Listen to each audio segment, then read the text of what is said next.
Hi. Everyone has a thing, something they do to tie their days together, to maintain their physical and mental fitness, to feel like they're part of a global or local community, or just to give themselves something to do. It can be RPGs or bingo or book clubs or getting into political squabbles on the internet or knitting or other hopefully wonderful and super healthy, but sometimes maybe not so much, hobbies and habits. For me, I run. Everyone runs for different reasons. People run for their health, or to recover from trauma of one kind or another, or to get out of the house, or for community, or to prove to themselves that they're capable of something bigger than merely pushing pixels or paper around. Me, I run to help regulate my moods, to get out of the house when I feel like I'm too cooped up, to feel like I'm part of a global community of something without having to rely on other people too much, and to keep myself together as I get older, physically and mentally. 2 weeks ago, I tore my calf muscle. It wasn't too bad, but it was bad enough that I had to stop running for a couple of weeks.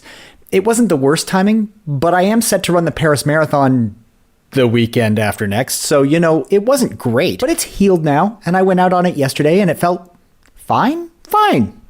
So I'm back in training. Yay! But this is something that's clearly only going to happen again and again and again, especially as I get older. Injuries happen to every runner, but I need to make sure that they don't happen to me as much as they have been. I started running a little more regularly about 8 years ago. Am I a serious runner? I try not to think about it that way. Joe and I needed to have some active activity in our lives, and so we landed on running. It was easy and accessible for us. It was relatively cheap. New York had a good running community, and we could sign up for our little races and do our little runs and measure ourselves and see how we got better, and it was great. We ran the 2016 New York City Marathon, and we weren't crazy fast, but who cares? We were now marathoners. It was great. We felt accomplished. Right on. Go us. But since then, Jo has published 2 books, has submitted a manuscript for her 3rd, and is now starting work on her 4th. Oh, and this guy showed up. Me? I had no such excuses. I was running my little trivia company and hosting at night and occasionally flying around the country to give talks about fun facts and gamifying learning, at least until COVID. And now we live in Paris, and I still run here for the same reasons I always did. Last fall, I ran my 5th New York City Marathon. I now know that that's something I can do, but I also know fully how difficult it is. For me, anyway. I don't know if you followed the story of Jasmine Paris at the Barkley Marathons, but she just ran 100 miles in 5 days, climbing the equivalent of 2 Mount Everests to become the first woman to ever complete this race. The race is stupid, and she's amazing. So for people like her, a straight-up marathon on a road course is like child's play. I'm never going to do the Barkley Marathons, by the way. Never. Happy to opt out. Hard no. But through all these ebbs and flows of my running, through the changes in our lives, one thing that has been an occasional nagging constant has been that once or twice a year, I get hurt while running, like legitimately injured. I pull a groin muscle or twist a knee or hurt my back. Sometimes it's not even while I'm actually running, but my body is not ready to deal with the things it has to deal with. And those injuries result in me having to shut the whole thing down for weeks at a time, which sucks. So finally, 8 years into this hobby, I finally have wrapped my head around the idea that maybe, just maybe, I should change my routine a bit so I don't get hurt as much.